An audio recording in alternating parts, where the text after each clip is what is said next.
Pixel Sift.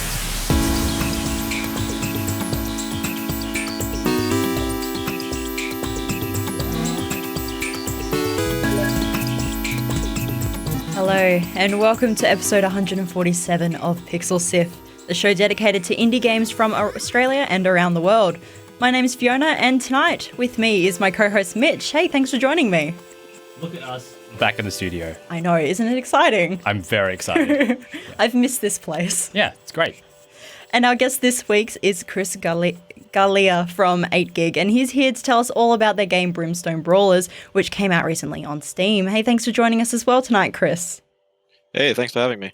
But before we get a bit more into the game, what are we first looking at, Mitch? Yeah, so we will be taking a look at the great lengths that people are going through to hack games in single-player mode to get characters, items, and other aspects of the game, quality of life changes that they desire.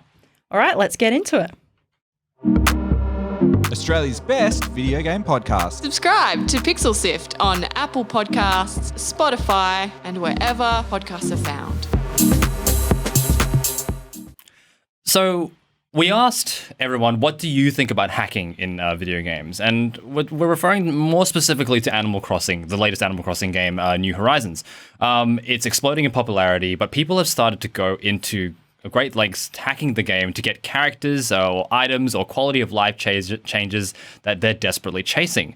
So, but how far would you go to get like an Animal Crossing character? Here, a character named Raymond is like a big deal. Yes, Raymond is the popular one at the moment. I've seen pictures of him. Yeah, he looks awesome. He looks cool. I mean, for me, because out of us here, and I'm the only one who plays Animal Crossing at the moment besides Sarah, I just kind of get them and I'm like, cool, you're cool, join my island. I don't really chase them. So it's a bit strange to me, but I can understand how some people are after like a specific aesthetic or the rare ones, but just the lengths that some of them have gone to get Raymond especially. I haven't played an Animal Crossing game since New Leaf. And I think that was like maybe the second one on the original DS. I think that was the one. But back then, this wasn't a thing because there was no internet. You know, we just kind of like, it was among our friends group. There are a bunch of Animal Crossing characters that kind of like rotated around between the people that lived near me and we used to play together. And we kind of we didn't really understand what it meant to have a character leave or to join. We kind of just like assumed it was random. We never really occurred to us that we could get other characters. But I myself have never really been drawn to modify a game or to hack into it to get what I wanted out of it. It's just not something that I particularly do. Chris, as a developer, how do you feel about people hacking into games and like changing them pretty much for their own personal gain? Yeah, it's interesting actually. I mean, if it's a single player game, more power to you, in my opinion. As long as you're not negatively affecting anyone else playing the game, I don't see any issue with it, to be honest.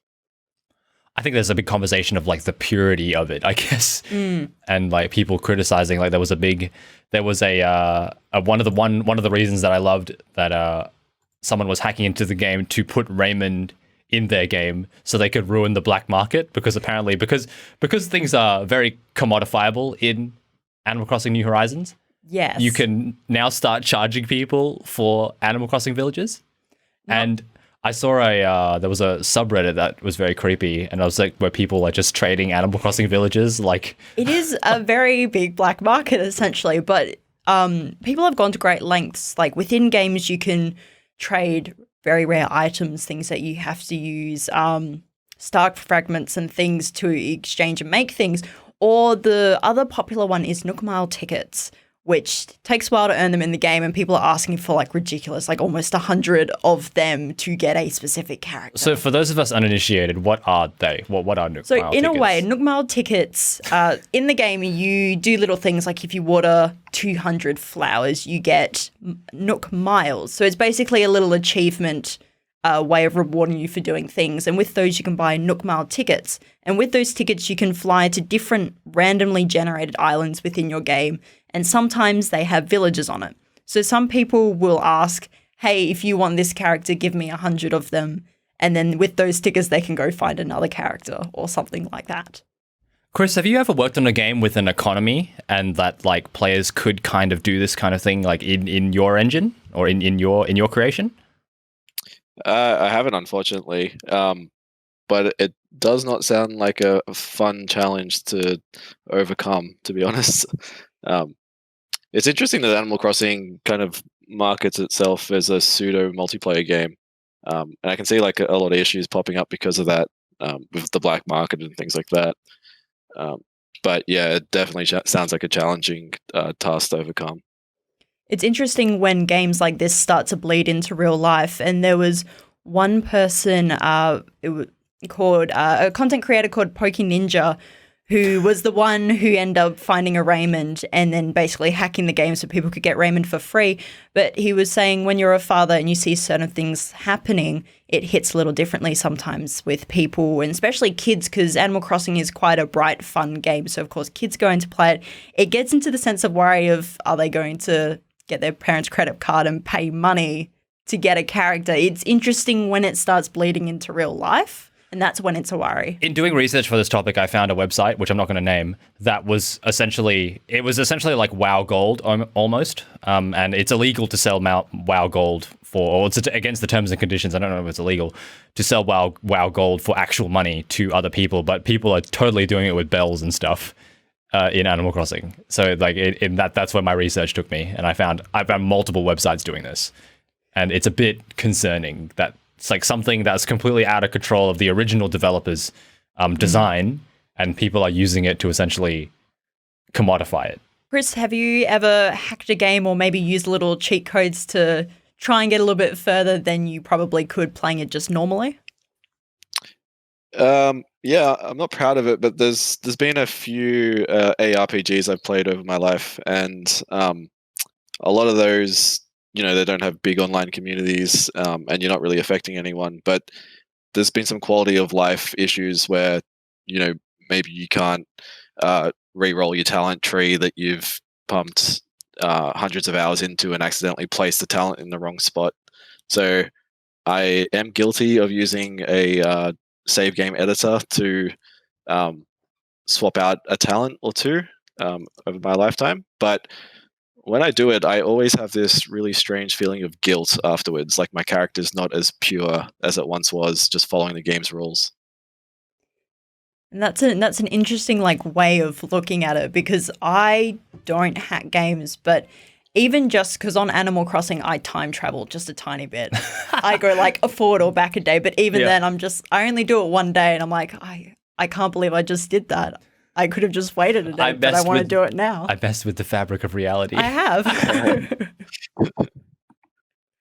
Now, we did, like Mitch said before, we did pose the question to everyone on our social media platforms. We asked, what Animal Crossing character would you do anything to get? And we got quite a few really interesting responses. Bridget on Facebook said, this girl, Marina. I already have the other 2 octopus villagers and would love to get her to complete the set. There's only 3 octopus characters in the whole game, so it's almost like a trophy if you have them all. Plus, one of them is shaped like a takoyaki ball, fried octopus ball, which is both cute and creepy at the same time. And we had some on Discord as well. Andrew on Discord said, I think I would more likely pay to remove villagers. Boomer made a flat earth reference and that I'm not sure if I can ever forget. We've also seen a number of people actually saying how they're kind of hacking in a way, taking advantage of the amiibo cards system. So Analog Gaming in the Perth Discord says, I've seen many offers of people making their own amiibo cards. They can download chip info using the NFC technology. And this doesn't include new villages, though. I know Raymond and Audi are especially popular. So people are taking advantage of the different technologies that the Switch can access to get these villages. Yeah, because with this one of the ways Animal Crossing can work, if you hook your phone up with the app to the Animal Crossing, you can scan QR codes and get different outfits and different things in it. That's pretty cool. I like that. Yeah, so I think that might actually be a good place to end the topic, and we might switch to the next one. It's coming up soon. Coming up very soon. We'll be talking to Chris about their new game, Brimstone Brawlers. Mitch, what's Discord? Discord is an online chat service that most gamers use. Incidentally, you can also use it to talk to us at pixelsiv.com.au/Discord. Yeah, you can talk about episodes, you can talk about upcoming topics, you can probably even coerce Mitch into playing a game with you online. That's not going to happen. That is going to I'm not playing a happen. game You're with doing it. anyone. I'm saying that's happening. Sorry. Yeah, well, Join Discord. You should grow your beard back. pixelsiv.com.au/Discord. Remind me to delete that promo from the hopper. I don't like it. I feel like you say that every time we play it. So tonight we're joined by Galea from Ategig. He's joining us this evening to tell us all about their new game, Brimstone Brawlers. For those who may not know, what is Brimstone Brawlers? All right, so Brimstone Brawlers is a top-down couch multiplayer brawling game where you get to play as a bunch of strange characters inhabiting the Victorian city. So it's got a pretty strange context, and basically you play it on the couch with your friends and beat each other up in game. Where did the idea come from? It actually came from a place I used to work. So I've been using game engines professionally for a long time, but for things like architecture and construction. And on Friday nights, we used to have a games night after work in the office. So we used to play party games, on a PC with a few controllers. But there was no games that we could kind of practice at home and skill up and come to work the next week and beat everyone else and show off our skills. So I decided to start using my knowledge of game engines and then make my own game that would fulfill that need. That's really cool that you went from a game something that you personally wanted and you've delivered it to everyone. Yeah, it's been really fun as well. I've noticed that when I'm playing with the devs now, when we're testing features, we end up just playing for a couple hours longer than desired during testing. So yeah, it's great fun. Has the game changed much over its development, or did it mostly stay the same to the initial idea? It's changed a fair bit. So it's become more and less competitive throughout development. So about halfway through, we decided to add more competitive elements to the game to facilitate a wider audience. So that's been good. And then through doing that, we made a little mistake and went too competitive. So now it's got a lot more party game elements in it as well to keep everyone happy. But otherwise, it's always been a top-down brawler where you can have a quick game, show off to your friends, and yeah. Is it difficult trying to find that balance of casual but also competitive? Yeah, it's extremely difficult. There's a lot of players out there that have a lot of different needs and wants from a game. So we're still trying to draw that balance. But what it comes down to is if you have a good piece of game design, it will generally, appeal to both sides of that. Yeah, it's difficult, but we keep trying and we're getting closer and closer. How did you know that you had made it too competitive? So too competitive, people started taking it too seriously. So we have a few different maps throughout the game.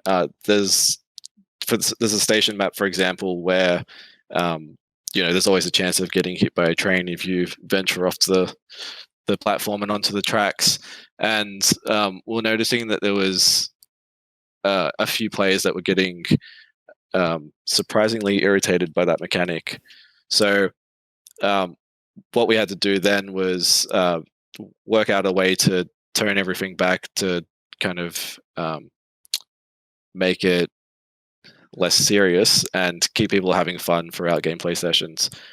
We did that with a few different ways, but yeah, that's the gist of it. If you find that the game is not really shaping up to how you like it, do you first modify the map or do you modify the characters first? I've noticed that we're always modifying characters to keep them balanced. That's a very important aspect. But with the maps, so a lot of our maps are highly interactive. So they do require a lot of tweaking to get just right. So yeah, we're always modifying characters, but the maps do require a lot of tweaking. We have a question here on Twitch from Chronicles of Kados. How do you design your characters and their moves?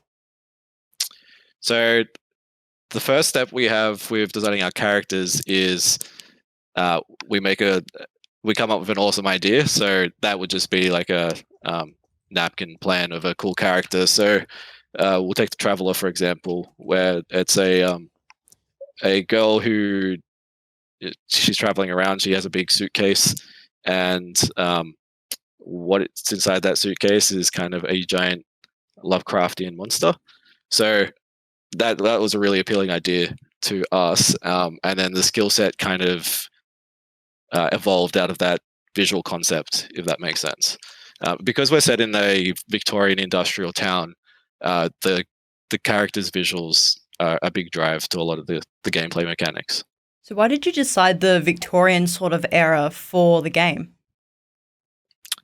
There's not enough games with the Victorian style. It's just like my background was in architecture as well, so that's where I started my professional career in.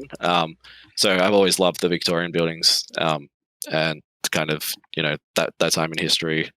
So it's a big personal interest of mine as well. We got a question another question from the Twitch chat. This is from Matt G3D. Chris, who was your favorite character to create abilities for and why? Favorite character for abilities is probably the boxer. So we have a boxer character in game, and I don't know much about boxing, but I knew I wanted to get kind of the feel of a boxing match in a kind of a mini game in the player's mechanics. So he actually has 3 charges of dash ability, and every time you dash, it empowers one of your other abilities. So you have to make decisions whether you're going to dash twice in a row to get away from something, or dodge a train, or save them all up to do a cool combo. So it kind of mimics a real boxing match. So how did you it seems there's quite a few different characters and very different ones as well. How did you decide what characters to include or what to maybe keep back for a later date? Yeah, so well, our budget's quite small, so that plays a big part in it. We have been developing characters throughout the development of the game, so we've had to prioritize the cooler, well, the ones that we thought would add kind of balance and different skill sets to the game early on. So we've had to hold a few of the cooler ones back, like the visually cooler ones, in my opinion, just so we don't release too many. I don't want to say difficult characters, but higher skill set characters early on. So what was the biggest challenge that you and the team had when creating Brimstone Brawlers? Biggest challenge would probably be creating a multiplayer game with such a tight budget. So a few of us have worked on other titles, but this is the first game we've worked on together to release into early access. So deciding to choose a multiplayer game had its obvious challenges. And then again, doing that with such a small budget really made it difficult. So we had to skill up a lot between us, to learn about netcode and optimizations and things like that. So, yeah.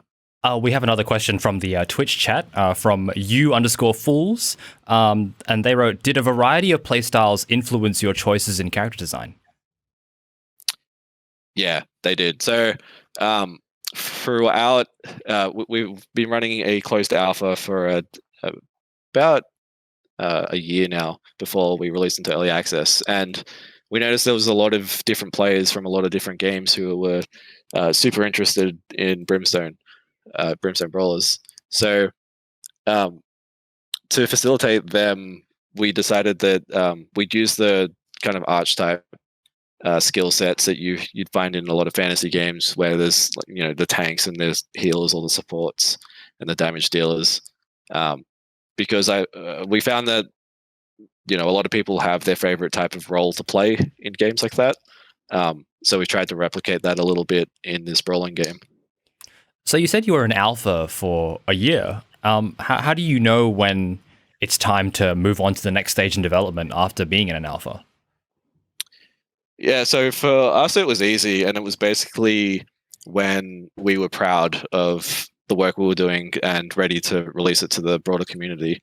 So obviously we enjoyed and we're proud of the development a lot of the way through, but there has to be a point where you're happy enough to let it out there and grow your community and basically expand the player base. And now you're currently in early access, and that was released very recently. What has the reception for the game been like so far? Yeah, so we've had an awesome reception. We've grown the community a fair bit, which is great. We're always looking at ways we can improve on that as well. So being a multiplayer game, we need to have the community there so people can play games online. But we're also working towards things to do in the downtime. So a little bit of single player content would help as well. So it's gone well, but we're always looking at ways to improve. And you said it's just a couch co-op game. Do you ever, would you ever consider creating online capabilities further down the track in say a year or so? Yeah, so that's one of the goals of early access. So currently there is limited online functionality, so you can actually host a server and play with your friends online. But we really want to get that into a competitive area so players can play competitively online. And for that, we need dedicated servers and online profiles so you can, track stats and, even things like matchmaking are all on the roadmap for early access. And it helps that you've already got a bit of a fan base and a community, so hopefully that will help you grow and achieve those goals. Yeah, exactly. And the community is really important because they keep us inspired with the project and they keep us working on it just because they're so awesome. So it's great. Now, we talked a bit about the game, but how did you first get involved with game development? Yeah, so like I said, I started in architecture, which was an interesting way to get in. We used to use Unreal Engine to show buildings and walk around them virtually in virtual environments. So I was always using game engines for that, but there was just always a little bit more creativity in me. So I'd go home and try and work on a game at night. And that eventually led into working on Brimstone Brawlers every night for the last few years. It's such a cool crossover because you wouldn't think that architecture would use Unreal Engine to use that for their area of expertise. That's really cool. Yeah, it's fun, and I'm still doing the same type of work in aerospace now, though. So it's really exciting to be able to use these game engine technologies for different industries. Was there a moment where you really knew that I can use my skill for something else? Did you have one moment, or did it just kind of progress over time? There was one moment I remember when I was doing some game dev late one night where everything kind of just worked when I was using a gaming engine to make a game rather than using a gaming engine to make a virtual experience.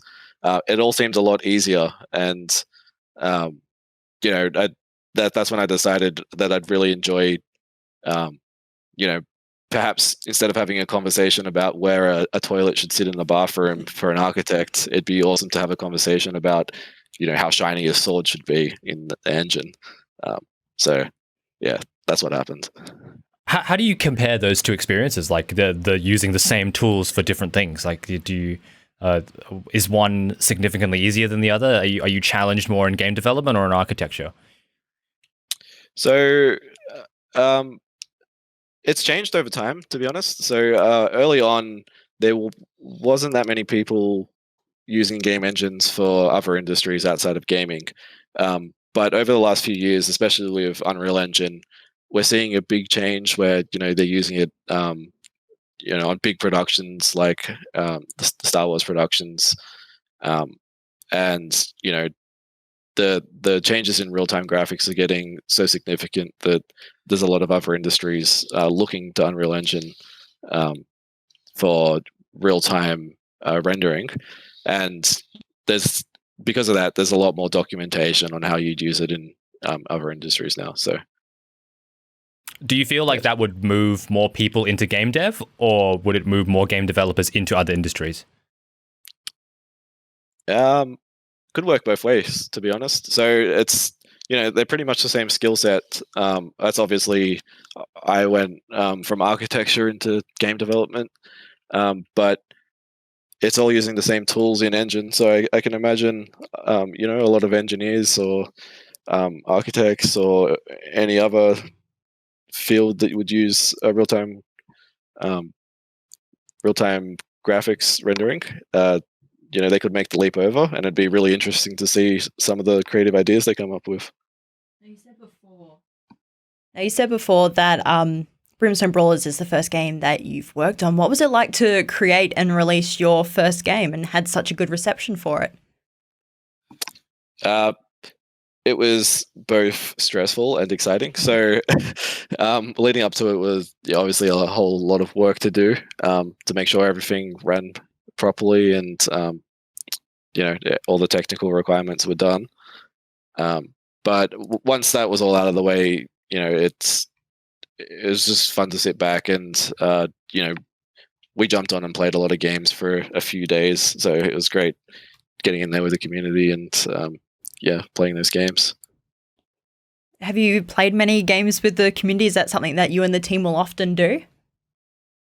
Yeah, so we set up we have something called a Brawl Night every week, at least once a week, where we open up on the Discord channel and give people an opportunity to play with the devs.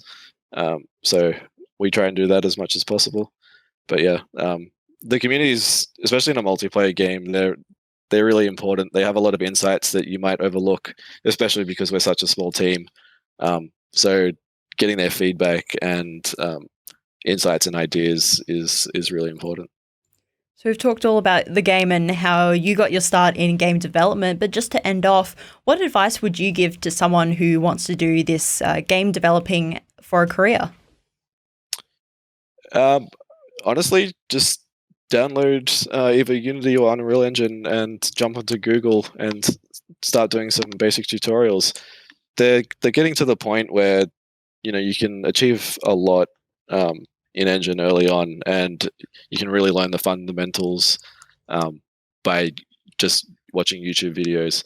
So once you've done that, and if you find that you're enjoying yourself, it might be a good idea to look into maybe a college or a university to increase your skills and gain some more knowledge that way. But otherwise, just jump into Engine and have some fun. Well, you can find Brimstone Brawlers right now on Steam, and if you want to find more information, you can actually head to brimstonebrawlers.com or at Brimstone Game on Twitter and Brimstone Brawlers on Facebook. Well, that's all about time that we have today. Thank you for watching or listening to episode 147 of Pixel Sift. This episode has been hosted by myself and Mitch. Thanks for joining us tonight again, Mitch. Thank you for having me. And thank you to Chris Galea for taking the time tonight to be on our show. Thank you very much. Awesome. Thanks for having me. Pixel Sift is produced by Scott Quigg, Sarah Island, myself, Mitch Lowe, Daniel Ang, Adam Christou, and Gianni Giovanni is our executive producer. As always, we'll be sticking links to the topics we talked about in the show notes on our website, www.pixelsift.com.au. And you can also come and join us on Discord. We'd love to have you there. That's pixelsift.com.au/Discord, where you can share your creative work, talk about topics and games, and anything else. That's pixelsift.com.au/Discord. And we also stream this show on Thursday evenings on twitch.tv/pixelsift. So if you'd like to get involved, ask questions and things like that, you can join us on Thursday evenings. And while we've got you, we'd like to ask you a favor. We need your help to share the show and tell a friend. So tell a friend, subscribe your brothers and sisters, and start someone's journey into podcasts. Because we know that getting started is tricky, but once you're in, you'll love them too much to leave. Our next episode will be recorded live on twitch.tv/PixelSift on Thursday, the 11th of May at 7:30 p.m. Australian Eastern Standard Time. Actually, that's not May. That should be June. What am I talking about? But you can come join us and be part of the episode like Mitch said. But next week on Thursday, 4th of June, it'll be Pixel Sift Plays, where we play some of the indie games that feature on our show. That's all for this week. So thanks for joining us, and we'll catch you next time.